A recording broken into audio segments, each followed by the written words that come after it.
Hello everyone, welcome back to the channel.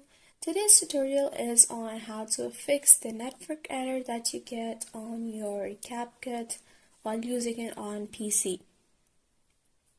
This can happen if Capcut has restrictions in your country or it has been banned, so therefore you might get this error. To fix this, you need to download any sort of VPN. Doesn't matter which type it is, it just has to be working. For example, for this video, I downloaded Siphon. Simply connect your VPN. VPN has been connected. Now you can retry it, and as you can see, it's working now. So all you need to do is download a VPN and then open your Capcut and it will start working. And that's it for today's video.